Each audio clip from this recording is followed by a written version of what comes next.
नमस्कार दोस्तों। मैं सुविधा गुप्ता आज आपके साथ हूँ अपने एक नए ब्लॉग के साथ। दुनिया में सबसे शक्तिशाली चीज़ है हमारी सोच। यह सही है कि हमें किसी भी कार्य को करने से पहले उसके विषय में और परिणाम के बारे में सोच लेना चाहिए। लेकिन कई बार हम भविष्य के बारे में आवश्यकता से अधिक विचार करने लग जाते हैं और इससे हमारे वर्तमान कार्य और उसके परिणाम पर विपरीत असर पड़ता है। और कितनी बार ऐसा भी होता है कि अधिक सोचने के कारण हम उस कार्य को ठीक से नहीं कर पाते और नेगेटिविटी यानी नकारात्मकता का शिकार हो जाते हैं और बिना कारण ही एंग्जाइटी, स्ट्रेस यानी चिंता, तनाव आदि लेने लग जाते हैं। इसलिए ज़रूरत से ज़्यादा नहीं सोचना चाहिए। आजकल ऐसा भी बहुत देखने में आता है कि रिटायरमेंट यानी सेवानिवृत्ति से कितने वर्ष पहले ही लोग यह सोच सोच कर परेशान होना शुरू कर देते हैं कि रिटायरमेंट के बाद क्या होगा। यह बिल्कुल भी उचित नहीं। यह अलग बात है कि आजकल ज़्यादातर लोग जब तक हाथ पैर चलते हैं स्वयं से रिटायर नहीं होते और समय रहते यह योजना भी बना लेते हैं कि नौकरी से रिटायर होने के बाद क्या करना है। इसलिए बढ़ती उम्र में हमारे शारीरिक और मानसिक स्वास्थ्य के लिए बेहतर है हम स्वयं को व्यस्त रखने के और विकल्प तलाश लें। अगर हम रिटायरमेंट उम्र को ऐसे समझें कि ईश्वर ने हमें दूसरी पारी खेलने का सुनहरा मौका दिया है, तो हम अपने परिवार और समाज के लिए ढेर सारे रचनात्मक कार्य कर सकते हैं।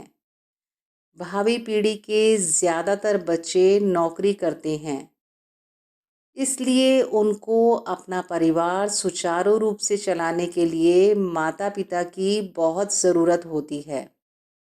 उनके बच्चों को संभालने, पढ़ाने लिखाने में हम अपना बहुमूल्य योगदान दे सकते हैं। इससे आपसी संबंध भी मजबूत होंगे।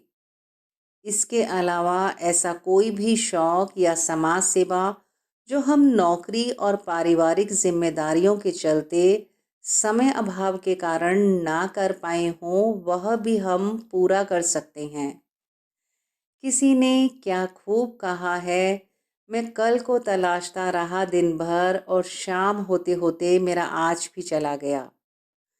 जैसे जन्म हुआ है मृत्यु भी अटल सत्य है, लेकिन मृत्यु आने से पहले उसी के विषय में सोचते रहना तो कोई जीवन नहीं। क्योंकि जब ईश्वर का बुलावा आएगा तो जाना ही है। हाँ, संसार के मोह माया और अपनों को छोड़ने का दुख तो हर किसी को होता है, लेकिन यह सब हमारे हाथ में नहीं है। फिर ज़्यादा सोच सोच कर हम वर्तमान भी क्यों नष्ट करें। ऐसा भी देखने में आता है कि बढ़ती उम्र के साथ सीनियर सिटीजन्स यानी वरिष्ठ नागरिक यह सोच सोच कर वर्तमान में भी परेशान रहते हैं कि अगर मेरा जीवन साथी चला गया तो मैं अकेले जीवन कैसे जीऊँगा। अधिकांश मामलों में सारी उम्र साथ रहने के कारण पति पत्नी को एक दूसरे के बिना रहना बहुत मुश्किल लगता है। लेकिन जीवन का यही कटु सत्य है कि दोनों ने एक साथ नहीं जाना।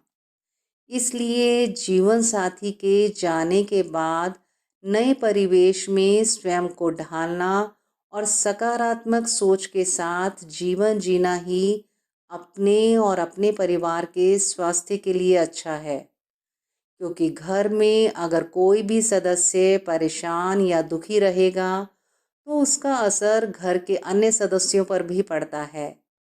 इसलिए वर्तमान में रहकर जीवन को भरपूर जिएं और खुश रहें।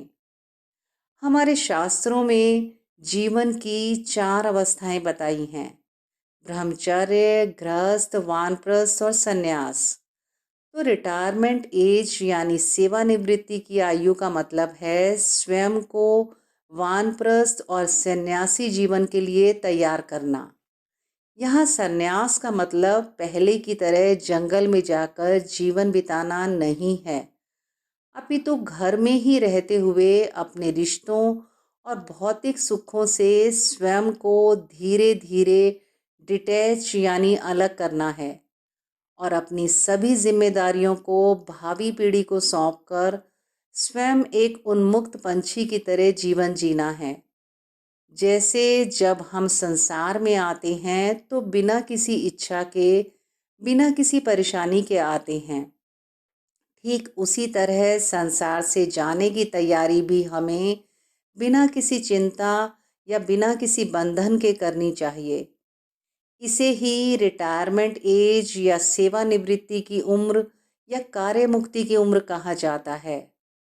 अंत में मैं यही कहना चाहूँगी कि ज़्यादा सोचने से मन अशांत हो जाता है और इस दुनिया में हमारे अपने विचारों से ज़्यादा और कुछ नहीं है जो हमें परेशान कर सके। ईश्वर ने हमें नैसर्गिक रूप से यह गुण दिया है कि हम हर परिस्थिति में स्वयं को ढालने की क्षमता रखते हैं। इसलिए उम्र का कोई भी पड़ाव हो, व्यस्त रहिए, मस्त रहिए, घर पर रहिए, सुरक्षित रहिए और अपनों के संग खुशियां बांटते रहिए। आपके क्या विचार हैं कमेंट सेक्शन में कमेंट करके ज़रूर बताइएगा। दोस्तों, अगर आप यह ब्लॉग पूरा पढ़ना चाहते हैं तो शुद्ध देसी थॉट्स ऑन वर्डप्रेस पर जाकर पढ़ सकते हैं। उसका लिंक मैं नीचे डिस्क्रिप्शन बॉक्स में शेयर कर रही हूँ। अगर आपको मेरा यह ब्लॉग पसंद आए तो मेरे चैनल को लाइक, शेयर और सब्सक्राइब अवश्य करिए। साथ ही बेल बटन ज़रूर प्रेस करिए ताकि मेरे आने वाले वीडियो का नोटिफिकेशन आपको जल्द से जल्द मिल सके। धैर्य से मुझे सुनने के लिए आपका हार्दिक आभार। धन्यवाद।